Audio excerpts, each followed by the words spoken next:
Hey y'all, it's Becca here at Becca's by Bay. It's summertime and it's super hot. And I haven't been feeling my best, so we're gonna do a video about seeds today. I've got some plants for sale on the porch. There's not much growing in the garden other than like okra. I've got pumpkins growing, but it's just too hot for the balloons. I've got some delicata squash. We're like over 100 degrees every day, so it's August, it's fiery hot, and nothing really grows well except okra. We're past the cantaloupes. Those are done. And my spaghetti squash didn't do as good as I thought, and neither did my patty pan squash, because squash growing here is super hard. We had issues with the vine borer again, even though I had them in the hoop house, and I was planning on pollinating, and then we had like a massive aphid attack out of nowhere, and it was all like everywhere. So I ended up pulling them all out. Waylon still needs to help me with the garden a little bit and get it cleaned up. We'll still have okra for a while. But I did put some orders in, and I was trying to separate some things. I've got an order from migardener and an order from Bakerscreek. Now, I still have quite a bit of seeds, and I haven't purchased seeds in 2 years because we've been doing a lot of different plant swaps and things like that. And we just have a little backyard. So I really just made sure, migardener had like, I think 40 or 50% off. Some of the things I like to get usually sell out really fast. So probably the last 3 years or more I haven't ordered from him because the stuff I want always sells out. Bakerscreek, I've never ordered from. It looks like, and then their germination used to be really low on their seed packets, but so many people have bought from them that people said that the germination rates were better because it's fresher, newer seed, and it looks like they're putting more seeds in their packets now than what they used to. So I'm just going to kind of go over my haul of what I've got, because it is hot. Like, it's super hot. Like, if you're going to start anything right now, because it's August 14th, 15th, something like that. So it's mid-August. It's South Texas, Zone 9B here. We're a little urban homestead in town on 1/10 of an acre. You still have time to plant tomatoes from seed right now for fall if you want a fall crop. I'll take you around a little bit in a bit. I just transplanted or up-potted some of my Cherokee Purple. I have Sun Gold and Moneymaker, which is a really good one too. So those are 3 varieties I've got going right now. I'm going to save probably some of these for spring, when I have more energy to attend to all the things that I want to try out. I already have the red goji berry in my backyard, but the black one, and this grows really well here. You don't have to worry about a freeze or anything like that. So it says to start them with the germination temperature of 85 degrees. So maybe at the end of August, if we can get a little cooler and under shade cloth, or your home is pretty hot. I mean, it's 80 degrees in my house almost every day. You could probably start some from seed in your home, or like on a porch where you get a little bit more shade and things like that. So here's some of the varieties I got for the tomatoes. This is a raspberry Liana. I've been wanting to get this probably for the last 7 years. It's always sold out. So I was really excited to get this. It's supposed to be a really good flavor. It's a Russian variety. It's a raspberry pink fruit with a medium size. Very sweet, firm flesh. It says it's flawless. So anyway, flawless tomato. Let's see. Okay, now I've never grown this one. It's called Rio Grande. This one's by migardener. And this is a semi-determinate small slicer tomato. It's got your acidity and sweetness balanced out really well. I don't like super acidic tomatoes. I do like a good balanced or a sweet one, so that would be a good variety that we're going to try out in the spring. These were just for funsies, because, yeah, I love the sweet 100s, but migardener had, what is it, Hartman's Yellow Gooseberry. So that looked really cute. It's an 1800s heirloom, which, like, intrigued me. It's like vintage, so, right, really cool. produces prolific clusters of bright yellow fruits. 1 inch fruits in diameter, so it's actually a really good size. And I'm excited to grow that one probably in the springtime.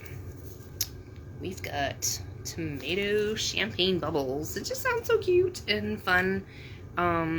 Yeah. So let's see. This one is an indeterminate champagne colored mixed cherry tomato. One of the sweetest. It's very abundant, vigorous. Definitely requires trellising because it's indeterminate, disease resistant, and heat tolerant. So yeah, we're down here in the South Texas. Heat tolerant plants is what you are looking to grow. So that one was, I think, half off, so I grabbed that one. Okay, I have grown this before. It is the Floridade tomato. It is a hybrid, I believe. Okay, it's a stabilized hybrid. They were doing this at state of Florida. I grew this maybe 2 years ago.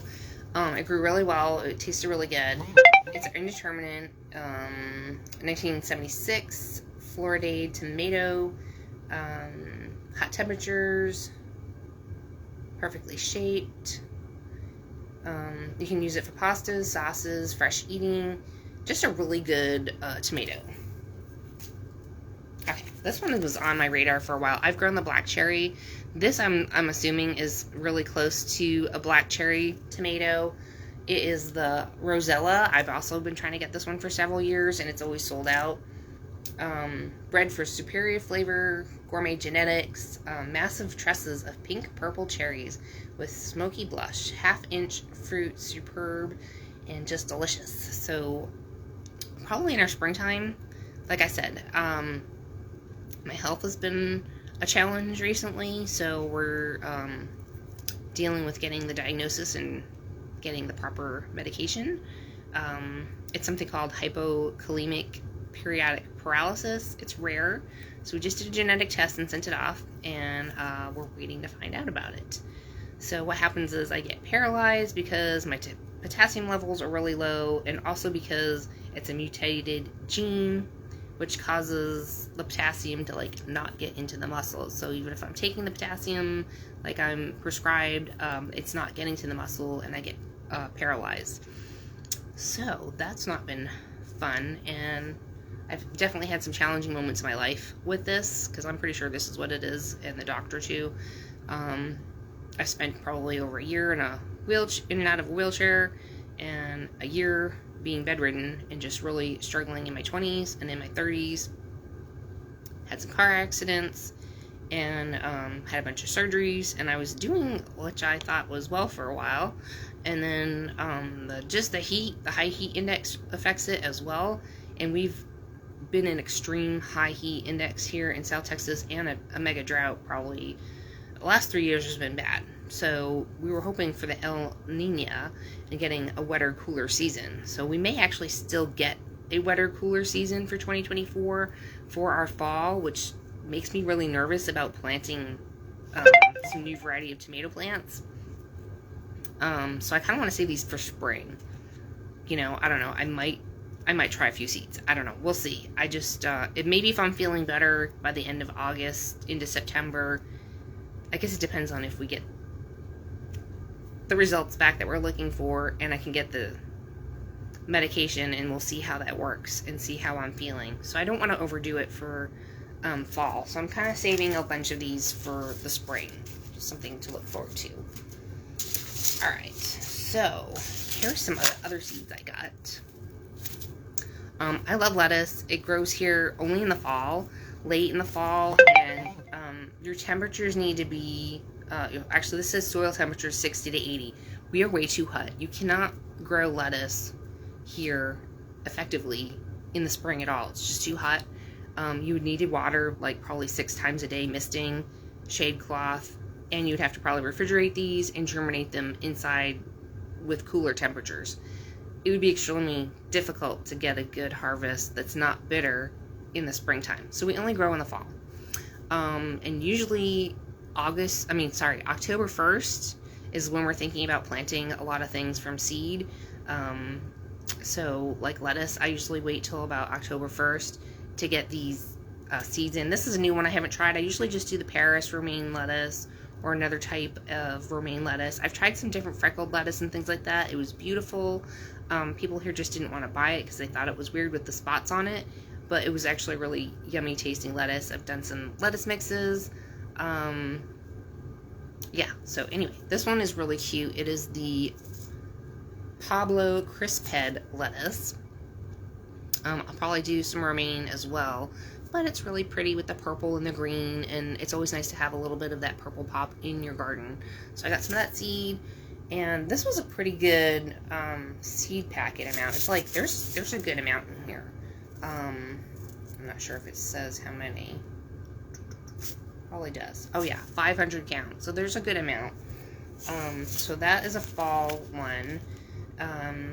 This one is from migardener. It's the, we grew this year, is the Market More cucumber. This did really well. Just like 4 plants just had non-stop cucumbers for us. And it was a really good tasty one, and you didn't also have to refrigerate it right away. So like you could have it on your counter. Hey Ashley, how are you? You could have it on your counter after you picked it several days later, and it still stayed fresh and crisp. And it had a really good flavor. It was great for juicing, fresh salads, and things like that. And so, I don't know that I'll grow this in the fall. I might try to grow a couple of plants, maybe 1 or 2. It's always nice to have fresh cucumbers, especially with what's going on in the stores right now. There's a bunch of things like cucumbers that have had issues or recalls or whatever, you know. So now it's like, it's just frustrating to try and get fresh fruit and veggies at the store sometimes, depending on what's going on with all of the health issues and the salmonella and all that stuff. So I might just grow a couple of plants of that for fall. Some of my favorite carrots that I always grow, this is the Scarlet Nantes carrot I got from migardener. I really like the yellow carrot. And okay, so I ended up getting an extra yellow. This one's a little, I don't know, a little bit darker on the picture. It's a different, it's called Amarillo, which also is Spanish for yellow. But anyway, their picture is a little darker yellow, and I love, the yellow carrots are nice and sweet. You can't plant these until fall. Again, you need the temperatures to be around 75 degrees. That doesn't happen until at least October. So those will not get planted until the fall. This is a really good compact broccoli. Normally we grow the Green Magic broccoli every fall. I don't know if that was available or not. I just decided I'd like to try a different variety and see what the flavor's like. And this is the Calabrese, 5 to 8 inch heads. And the reason why I picked this one versus the Green Magic broccoli is this one's supposed to produce a bunch of side shoots after you make the main head of broccoli, so you'll get like extra broccoli florets. So that's kind of why I picked this one. Again, you can't germinate this until the temperatures hit about 80 degrees. We're way too hot right now, so this will be a fall plant. I'll probably start either late September or early October. Oh, okay. We've got purple carrots, my favorite, purple dragon. These are fabulous. There's 2 types of purple carrots that I've grown. It's the cosmic purple, which has the yellow inside, and then there's purple dragon, which has the orange inside. The main difference is this is going to be a little bit darker purple than the cosmic one, and the orange on the inside gives it a sweeter flavor than the yellow. So if you're looking for a sweeter purple carrot, the purple dragon is something you might want to try growing. It became really popular, and it was really hard to get, and the prices had gone up over the past couple of years, but it's back down to a good price right now. So if you're looking for a purple carrot, this is a really good one. I love to grow this one as well. They put in some free arugula. I'm not a fan of arugula. It's very peppery, and though I like pepper in a lot of things, this is just like, I know, it's supposed to be mixed with some other things in your greens and your salad, and sometimes I like it. We've gone to restaurants and things like that, and they throw it in there, and I eat it, but it's not something I would like probably reach for every day. So if I grow any of this, it'll be like a really small area of arugula, because it's not something I add a lot to my salads. And again, temperatures need to be around 70 degrees to germinate. That's not happening until maybe October. Let's see. Okay.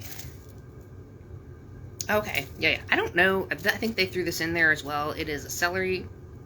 I've personally tried growing celery from seed and not been successful.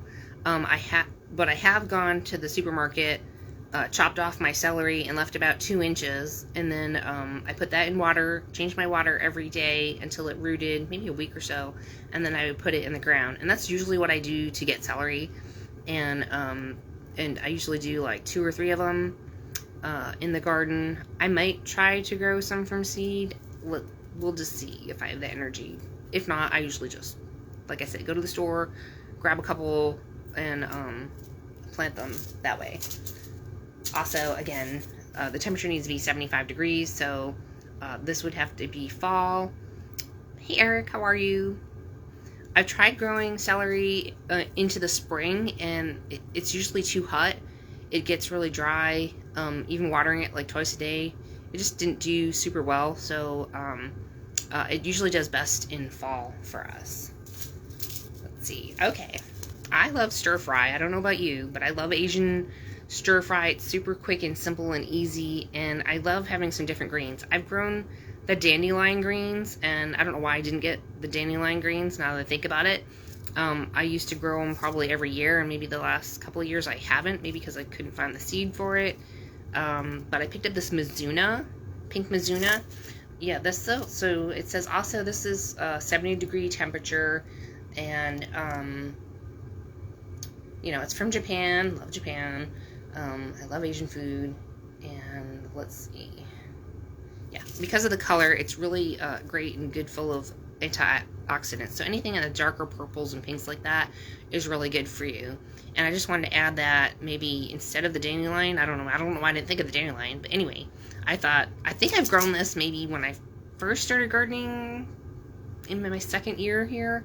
This will be our 8th year gardening here. So anywho, this is really pretty, and it is tasty, and it's great for a quick stir fry.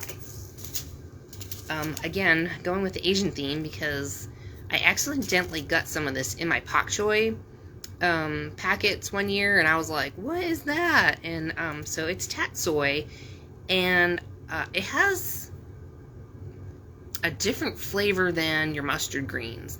Like, if you love that mustard green, go for it. I am not a fan of mustard greens. I don't grow them. I get a few people every year that ask me if I'm growing mustard greens, and I'm like, sorry, I just don't like them. I just don't. My chickens, I think we grew them one year, and they didn't like them either. So I just don't grow mustard seeds, mustard greens. But the tatsoi, the chickens like, I like, and it's also a great vegetable to add to your stir fry. And I really don't know how to describe the flavor, and I don't know if it says a unique flavor experience. Like, it doesn't even really,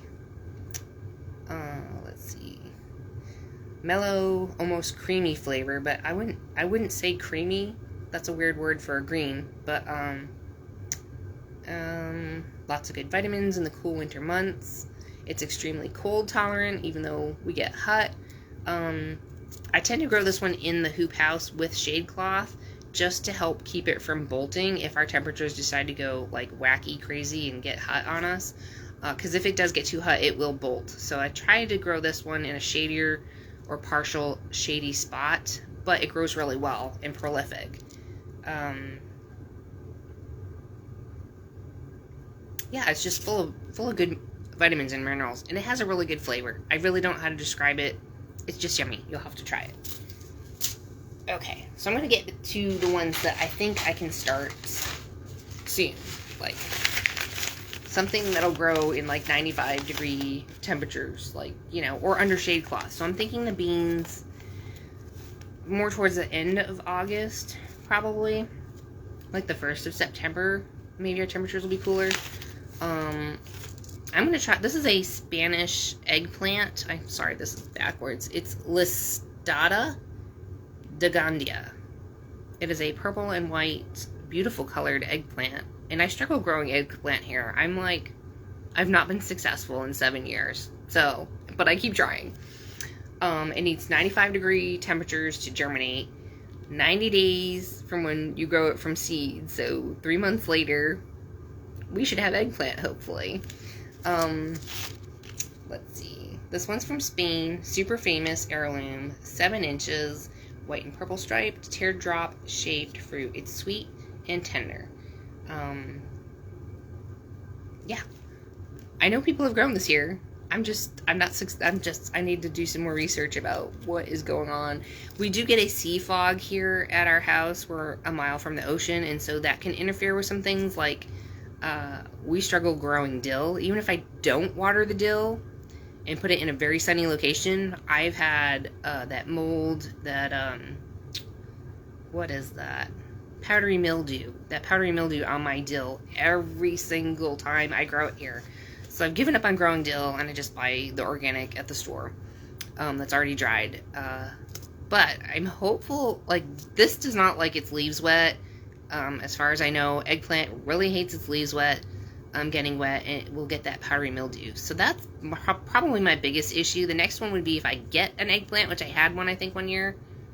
It was a little one. The squirrel got it. Because I was growing it in the front yard. We have lots of squirrels in the front yard. But we have cats that'll come in the back and chase them away. So I'm going to try growing it in the back, in the hoop house. And we'll see. We'll see. We'll see how it goes. I'm super excited for this one. So this is a hot temperature one that I think I can get started soon. If I get it started now, September, maybe by November-ish, I might have eggplant. Beans and peas. So I'm not going to grow too many.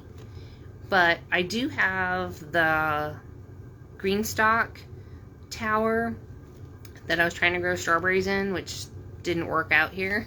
So we have strawberries somewhere else. I still want to use the tower, and in order to do that, I needed some bush varieties.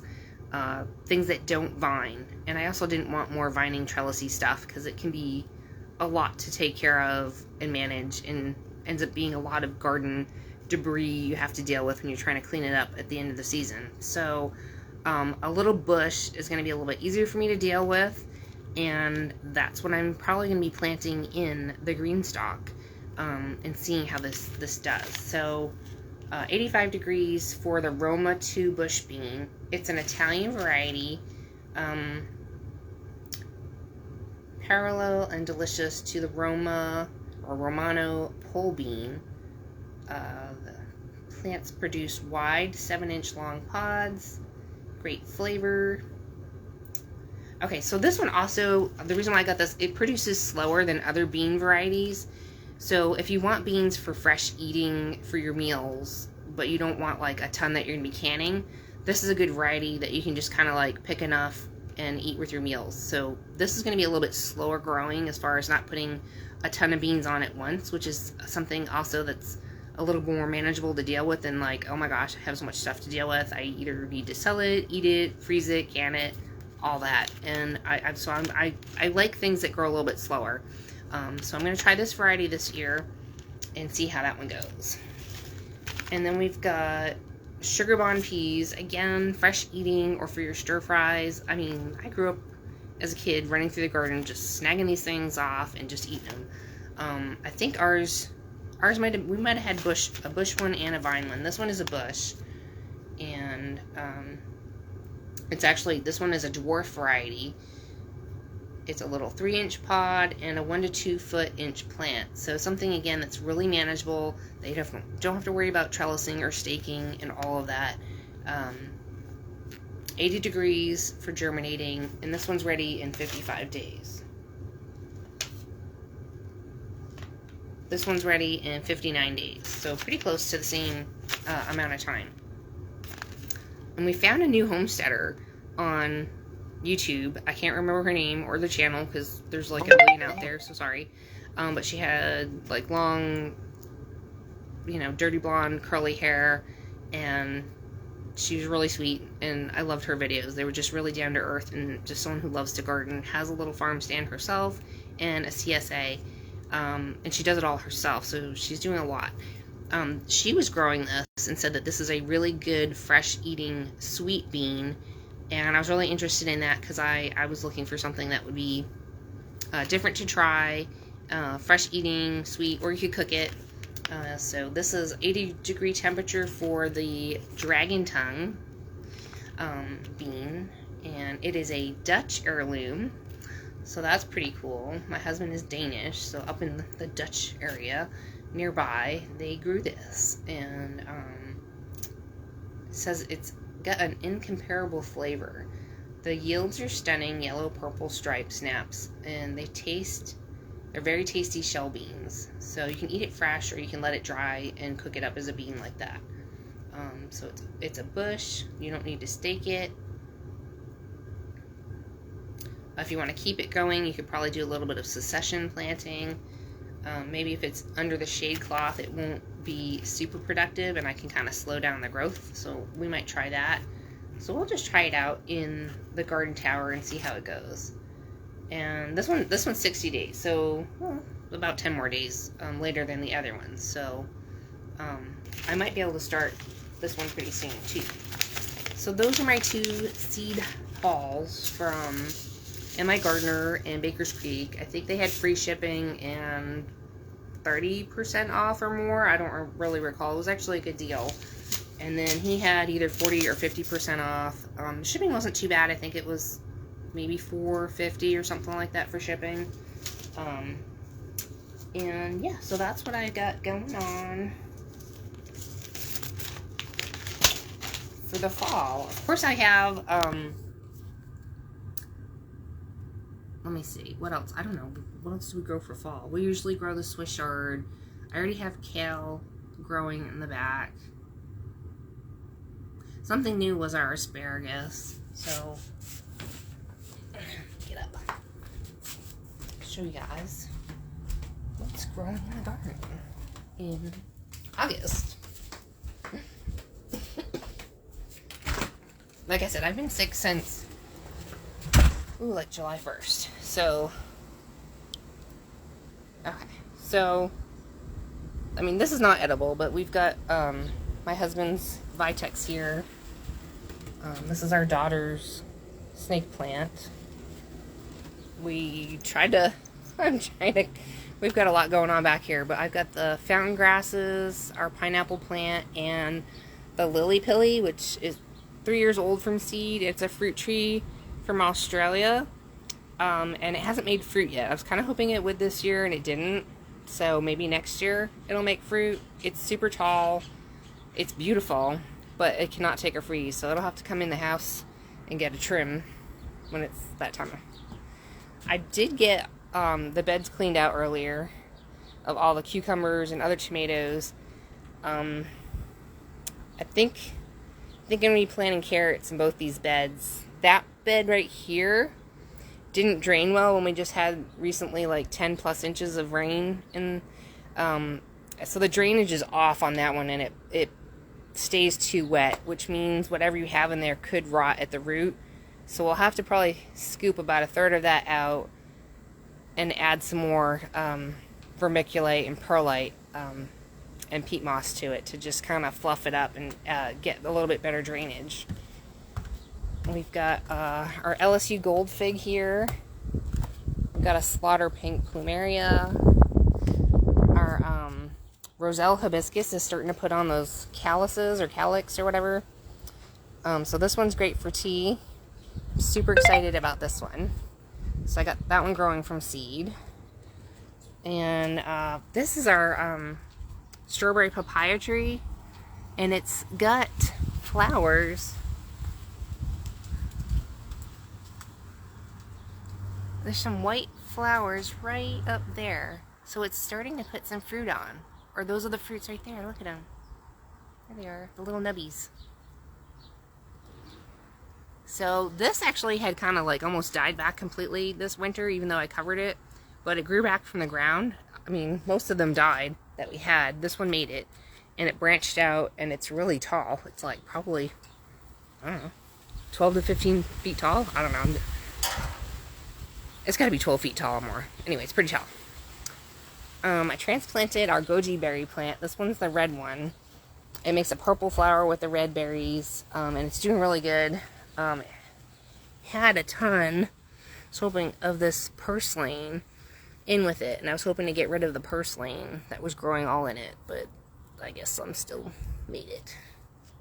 We've got our moringa tree making pods. The flowers are edible, and the pods, when they're not super skinny or not super fat, are edible as well. There's like a bean inside, and then we let them dry on the moringa tree, and then you save the seed and just kind of replant again in the spring, because it will die over winter. Here's our key lime. It had the black spot on it, so I've been treating it with the dish soap, neem oil, and copper sulfate, which is a hydroponic fungicide, and it's making a comeback. And I also repotted this in a totally new new pot. I just don't think we eat that much key lime, and so my friend is interested in buying this. I'm just gonna make sure it's healthy before I let her know it's ready. This is a spider lily, I think we got from a friend. We've got our elephant ear.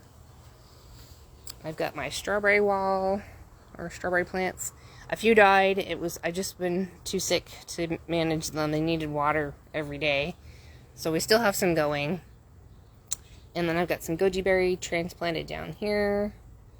We've got a golden pothos. That's like a deep pink desert rose. Someone gave us, what is this? Oh no, Waylon dug it up. It's a white crepe myrtle. It's with the white flowers. And we got aloe, lemongrass, more lemongrass, another roselle. This is a type of spider plant. And then this is the oxalis. It makes a pretty flower. We've got another snake plant. It's purslane, right? Or it's like an orange flower. And then another spider plant. And help keep it cool around here, we've got this illuminate. We transplanted the Meyer lemon into something that I can roll into the house in the winter. So I kind of broke one branch. But other than that, it looks really good. And I got those rolly caster things, so I can roll it in. I didn't quite get to this new banana tree. It's a gold finger. I need to put it in a bigger pot. And then right now, the Swiss chard is not doing good. It's just too hot. It doesn't like it at all. It's just like August is just too much. And then we've got the brown turkey fig trees that I've got potted up. And I've got the Toscano kale, I believe, is still doing really good. And we got to the store the other day, and I got a banana pepper. Hopefully this is a sweet banana pepper, not a spicy one. I like these in my salads and things like that. So they're pretty productive. So like one plant for us is plenty. And these are my Cherokee purple. I started from seed. I've got a bunch of them. So I just transplanted them into bigger pots today. And they need to get bigger. But they did have this variety, which I've grown from seed before. This was at H-E-B. It was Red Snapper. It's a really, really good variety. It's a determinate variety as well. So it puts all its tomatoes on at once, and it's more of a bushier one. So you don't have to worry about it vining and getting tall and crazy and lanky and going all over the place. So this is a really good one for containers, smaller gardens, just easier to maintain. It's a really good flavor.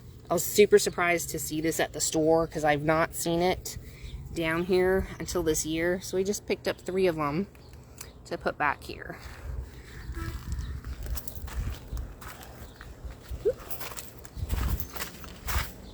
And this hoop house is about 6 feet high. So we did the low raised bed with the cinder blocks in a U shape, which has worked out really good for having fresh picked greens or other things like plant starts and things like that in here. And determinate tomatoes do really good in here for us. And then that way the birds don't get to them.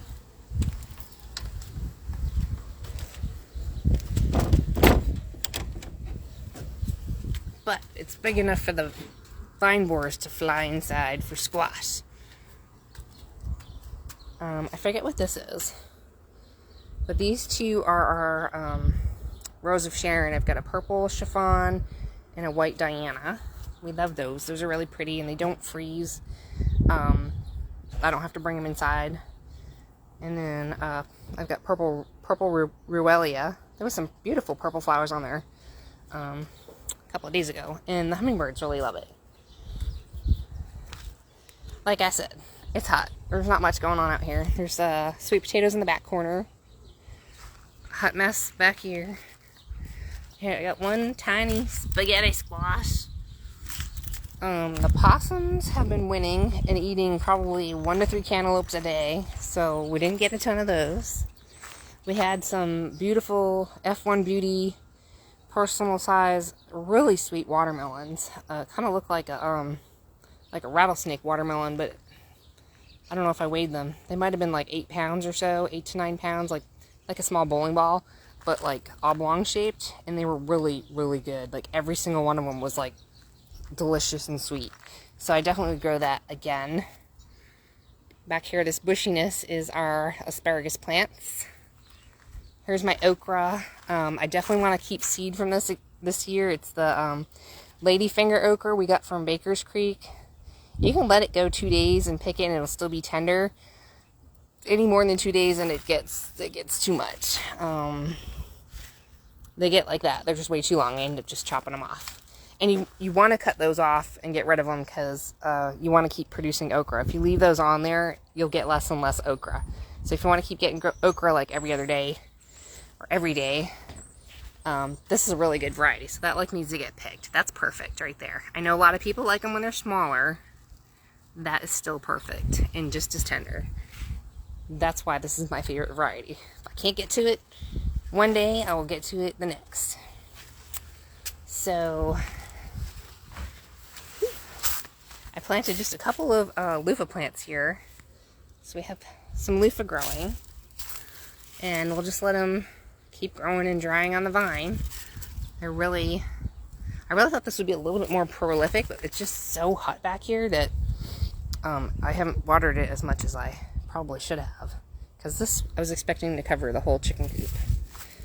It's been slow growing. Right, Mama? Do you want to say hi? There's my screen puff.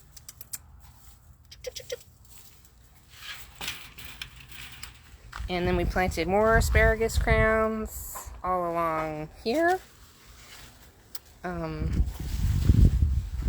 We only had like 3 plants and that was not enough to be harvesting from to like even have a meal or with your meal for one person, so we planted quite a few more.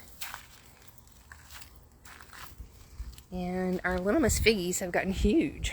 Like, I don't know, it's like 10 feet tall. I did not expect them to be this tall. It's a dwarf variety, and it said I think 6 to 8 feet tall and maybe 4 to 6 feet wide.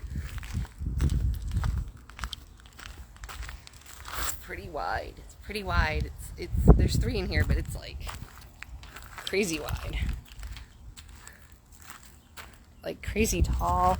So the reason why we planted it in a raised cinder block bed back here was to shade out our rain catchment to keep the water cool. Otherwise the water ends up being boiling hot and you don't want to water your plants with boiling hot water. We also have shade cloth on top of the IBC totes as well, so that helps. But like our sun comes from this direction, this way, so that's why we planted those there. Like I said, I've been struggling with my pumpkins. Super heavy feeders, and I obviously did not put enough natural fertilizer in there, so I gotta add some more like earthworm castings, bone meal, blood meal, all that. And here's our delicata. This is a vining squash. It's made a few blossoms, but I think it still might be too hot for it. It's not liking what's going on as far as the heat, so if it starts to cool down a little bit, it'll probably start vining and cover all of that up, and we'll have pumpkins hanging, like the Cherokee Tan, which is a nice size little pumpkin, and then maybe the delicata, which is supposed to be like a super sweet kind of like a butternut. I actually thought it was a bush. It's a vining one, so that's what we planted there. All that hot mess to deal with, and yeah, so eventually since there's not much really happening back here, all the cantaloupe have been harvested, all the watermelons, and there's very few spaghetti squash. Hubby's gonna mow that down and just till it in, I think. And then we'll tarp it with a clear tarp for most of August. And then we'll still have okra until it's time to plant maybe something else. I'll probably plant some carrots there. I don't know, we gotta come up with a plan. So yeah, looks like there's a bunch growing out here, but really just the back corner will probably be some nice sweet potatoes that we can dig up, but most of this is just, it's all done. It's done.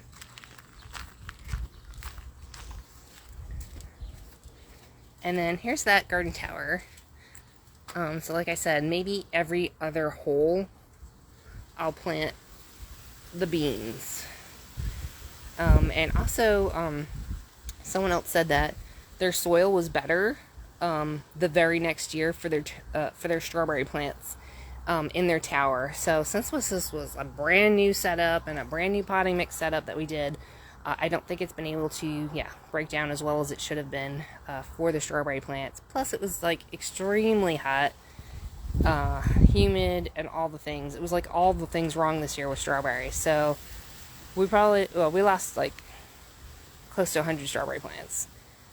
They got replaced and then lost a bunch again. So I have a little section that's still alive.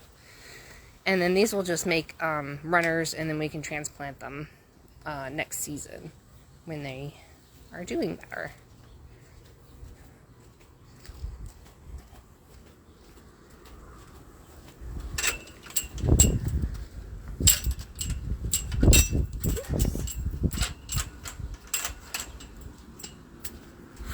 It's still really hot out.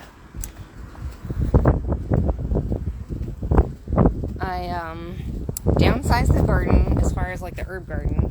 This is where we get morning sun, and right now everything's kind of shaded, so we just have our fox fern, our mums. These are from the store. These are the green onions. So I put some rooting hormone on them, just cut them, and I put them in here. So I've got another bunch I'm gonna do. All my onion chives kept getting eaten by everything, lizards and all the things. We have tons of lizards here, and I don't know. Everything likes onion, which I was really surprised. So we're going to try this one and see how that does. And we've got the garlic chives here. They always do really good. If you see it starting to make a bloom, you really don't want that to happen. So I just deadhead or whatever, I take those off. And then got my basil, which I need to pinch off. Got some basil here. I had transplanted the rosemary, starting to make a comeback, but we downsized to smaller pots. I think these are 12-inch pots versus the 20-inch, and that's I think a better size. And I've got my mint, and then I did the moneymaker tomatoes. Got some different plants for sale for some people, and like this is the last of our cantaloupe. And I know someone was asking, when do you harvest? It's not just when the tendril is dried up, it needs to be tan. So if your cantaloupe is still green or any kind of green striping, it's not ripe enough to harvest. You need to wait for it to be tan and just have that melon smell, and then almost soft at the bottom. And then I've got some okra, some loofah, soaps, and up here we got more lizards. Hey Lizzie! And then basil and our Hoya.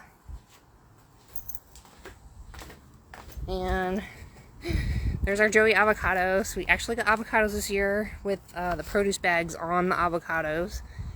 Squirrels, I think, got about 4 of them. They ate a couple through the bag that were hanging real low. And then the ones I didn't have enough bags for, they ate those. But we harvested quite a few off of the Joey. And I know you can eat the skin too, which was really weird to me to do that, but trying to get it off of a soft skin just was a pain. So I ended up eating the skin, and they tasted fine. It tasted just like a regular avocado. So I just left the skin on and ate it like you're supposed to. So, but I don't think I knew that about this variety when I first got it. So here we planted the LSU Gold, another one. And then I did see some pomegranates growing again on this. I don't know if you can see it. There's some way up there with the red flower. So I'm trying to make sure I water. So it's just been super windy and hot and dry. So we lost a bunch. Like normally we would harvest in September. Like it's weird to me that they're putting on pomegranates again this late. Like that never happens. It's just a really weird year for this pomegranate wonderful tree. And it's gorgeous. I don't have to cover it in the winter. I did, I think, the first couple of years just to make sure I didn't lose it. And it's one of our favorite things, or mine. I love it with yogurt. I've got one sun gold tomato here. I had started some other ones from seed, some other tomato plants, but it was just been so hot they were struggling. So I started seeds again, and then that's what I up potted over there. So we'll have maybe a few tomato plants here and maybe a few in the back, just to have for fall. And we also had harvested from our Concord grapes this year for the first time, and it was like super abundant. They weren't super huge because they don't get full sun all day. I think had I known that, I would have planted them where it gets more sun. But it does really well here, and we're just gonna let it. So there's like one cattle panel, and then just one planted here, and then our purple rose of Sharon. And you can make dolma with the grape leaves. And then my grandma had a recipe for Swedish cabbage rolls that you roll up with cabbage leaves and the meat and the rice. And I didn't have cabbage on hand, so I did it with the grape leaves, and it came out really good. The only thing I realized is that you want to make sure you pick your grape leaves when they're young and tender. If they feel too leathery or too dry, there's no way it's going to cook up and be tender. Okay, we lost connection. We're back. So, there was a couple that I grabbed because they were a little bit bigger, and they were a little bit dry, and I thought, well, I blanched them, and then I rolled them, and then they baked and steamed with the condensed tomato soup for like an hour and a half, so I figured they'd soften up. They didn't quite fully soften up where they were still kind of fibrous. So if I did the dolma and all that again, I would definitely make sure I'm picking fresh, young grape leaves. And yeah, I needed like 60 leaves, and I took 60 leaves off, and it looks like I didn't touch anything. So, but it still looks beautiful, and something that you can eat right growing here on your property. Super fun. Yeah. So that's what's going on. Hope you guys enjoyed a little tour in late summer here. That's what we got growing. I don't even know if I showed the banana trees. I'm hoping this year, like if we get a lot of rain, there's our ice cream banana trees. They're like 30 feet tall, and I'm really hoping for bananas. Like if we have that El Nino, and we get like a lot more rain, we'll definitely get bananas earlier, I hope. That's my thoughts. So even though they died back with the freeze in January, they are as tall as they are right now. We use our gray water when I do laundry at least twice a week, and then we had put a bunch of I think again another bunch of rabbit manure there. Whew. Well, I hope you guys are doing good. Try to stay cool and go back inside. It's too hot for me. I'm home most days now until we can figure out how to make things a little bit better. I get really weak and tired, and I do get paralyzed where I can't walk, where I end up dragging my feet and using the walker and things like that. So it's a little hard to keep up with a little bit more things to do in the garden. So I've tried to downsize a bunch of things and make it so that there was some more drought tolerant things back there that don't need as much attention or don't need to be brought in during a freeze, to make things a little bit easier. And I think we've managed that. I think it looks really good back there. We still have quite a few things I'd like to do to the garden as far as like weed management, because we lost the grass back there, and I wanted to do pea gravel. But to do the pea gravel, you'd have to really do the heavy duty weed barrier fabric and like a lot of pea gravel.